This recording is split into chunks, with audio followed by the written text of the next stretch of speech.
Military relationships come with rules, but this one broke more than just protocol. An officer's girlfriend dared to speak up and disappeared from base records like she'd never existed. You're about to uncover what the chain of command tried to hide. From classified transfers to a woman erased on paper but not in reality. This story ends in a moment that left an entire military command speechless. What would you do if someone silenced your partner just for asking questions? Drop your thoughts in the comments because this goes deeper than anyone expected, Lieutenant. James Corbin had a spotless record and a future that was practically gift-wrapped. Graduated top third of his class, solid field performance, and a reputation for staying out of trouble. But there was one detail his superiors didn't know. He was dating a civilian named Lila Hart, and Lila wasn't the type to sit back and stay quiet. She spent time on base with him, came to social events, even asked questions during officer gatherings, which was fine, until one night she asked the wrong one. It was after a unit dinner. Lila had noticed a strange pattern in the base's logistics, equipment that didn't match reports, crates going unlogged. Corbin brushed it off, but she didn't. Later that week, she confronted a superior officer, Major Ellison, outside the base cafe. "You're moving shipments without records," she said. "That's not normal." Ellison didn't yell. He smiled and said, "You're not military. You don't speak on what you don't understand."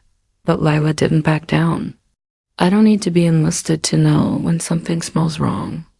That sentence changed everything. Within 3 days, she was removed from the base's guest log system. Her ID badge no longer worked. Corbin tried to sign her in again and was told she'd never been cleared to enter in the first place. She had vanished from every record, but there was one problem: a photo taken by another officer's wife.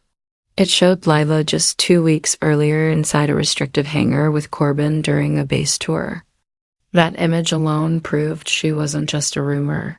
She had been there. Corbin noticed the change immediately. Her phone stopped ringing. Social accounts wiped. He went to her apartment and found the lights off, door locked, and mailbox stuffed. Inside, everything was clean. Not moved out, clean dash wiped out. He filed a formal inquiry. No reply. Then his commanding officer called him in. "Some things are better left alone, Lieutenant. Focus on your mission."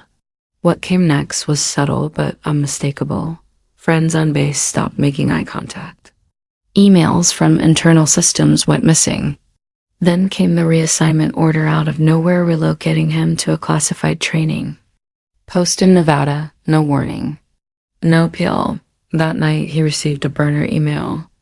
No name, no subject. Just, they moved her. She's not gone. Attached was a grainy image from a security camera. It showed Lila alive, being escorted through a concrete hallway by 2 plainclothesmen. The timestamp? 2 days after she disappeared. Corbin didn't sleep that night. He started digging, and that's when he found the term, ghost transfer. A covert military practice used only in extreme national security cases where civilians are detained temporarily under internal threat protocols. The kind of thing never spoken about publicly. He needed help. Someone who'd been on the inside and walked out alive. Commander Hal fit the bill. Retired but not silent, Halle had spent 25 years in Black Ops Command. Corbin found him living off-grid in Montana. They talked for 3 hours. When Corbin showed the photo, Halle didn't hesitate. "That's Stonevale." Corbin blinked. "What's Stonevale? A cleanup directive? They use it to disappear leaks before they become headlines." "You say she asked the wrong question?" "They flagged her." That's when Halle said the thing Corbin couldn't forget. If she heard something she wasn't cleared to, they'll bury her in red tape until she forgets her own name. Corbin knew he had to act.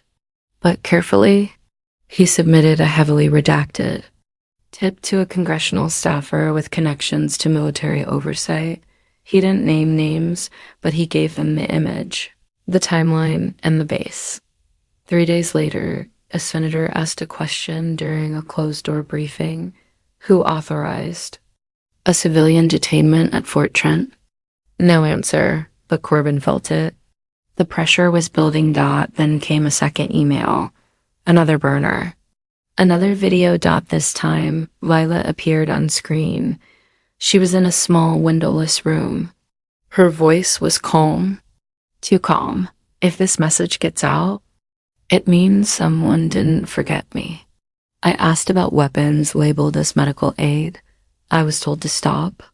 I didn't. They're calling this protective custody. But I haven't seen daylight in 10 days. The video was timestamped 11 days ago. She was still in there. The story finally broke open. Hashtags exploded. Hashtag where's Lila? Hashtag ghost protocol. Hashtag base cover up. The Pentagon gave the expected reply. No wrongdoing confirmed. Investigation ongoing. But inside Fort Trent, changes were already happening. Major Ellison's name was quietly removed from the command roster. No press release. No charges, just ... gone. Corbin wasn't done. He drove to Washington, handed over everything: emails, footage, Hale's statements.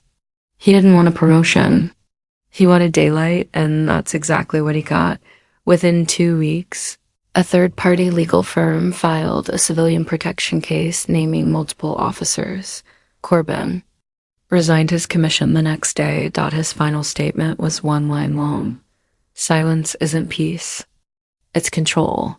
As for Lila, she was eventually found, not dead, not missing, but hidden, placed under a private security contract in Utah. Technically free, but gagged under a federal confidentiality clause. What she saw? Still unknown. What she heard? Sealed, and her silence was bought, not earned, but Corbin made sure the trail was too long to erase. He sent copies of the entire case to 3 watchdog agencies. One confirmed the investigation is still active. If this happened to one officer's girlfriend, how many more stories like hers were never reported? Her voice may be silent now, but the echo is growing. And if you're listening closely, one thing becomes clear. In the military, rank gives power, but truth still finds its way to the surface. This story is a dramatization inspired by real issues. Not legal or professional advice. Consult qualified experts as needed.